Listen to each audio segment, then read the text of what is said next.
ഫത്തേപൂർ സിക്രി വിജയത്തിൻ്റെ നഗരം.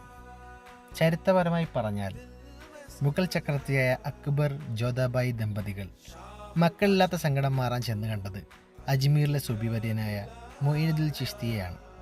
അവിടുത്തെ നിർദ്ദേശപ്രകാരമാണ് ഉത്തർപ്രദേശത്തിലെ സിക്രി ഗ്രാമത്തിലേക്ക് തിരിക്കുന്നതും സലീം ചിശ്തി എന്ന സൂബിവര്യനെ സന്ദർശിക്കുന്നതും. കുറച്ചു കാലങ്ങൾക്ക് ശേഷം അവർക്ക് ജഹാംഗീർ എന്നൊരു പുത്രൻ ജനിക്കുകയുണ്ടായി. സന്തോഷത്താലും ചിശ്തിയോടുള്ള ആദരസൂചകമായും സിക്രി ഗ്രാമത്തിന് സമീപം ഫത്തേപൂർ എന്നൊരു നഗരം സ്ഥാപിച്ചു. ഒപ്പം ലോകത്തെ ഏറ്റവും വലിയ ദർവാസ, അതായത് വാതിലായ ബുലന്ദ് ദർവാസയും. പിന്നീട് അങ്ങോട്ടുള്ള 14 വർഷക്കാലം ഫത്തേപൂർ സിക്രിയും മുഗൾ രാജവംശത്തിൻ്റെ തലസ്ഥാന നഗരിയായി ചരിത്രത്താളുകളിലേക്ക് ചേർക്കപ്പെട്ടു. പിൽക്കാലത്ത് യുനെസ്കോ പൈതൃക പട്ടികയിൽ ഇടം പിടിച്ച ഫത്തേപൂർ സിക്രിയിൽ സലീം ചിശ്തിയുടെ ശവകുടീരവും ഇന്നും നിങ്ങൾക്ക് കാണാം. ജാതിമത ഭേദമന്യേ മക്കളില്ലാത്ത അനേകായിരം ദമ്പതികളെ ഇന്നും നിങ്ങൾക്ക് അവിടെ ദർശിക്കാൻ സാധിക്കും. വീണ്ടും ഒരു വിശേഷമായി കാണാം.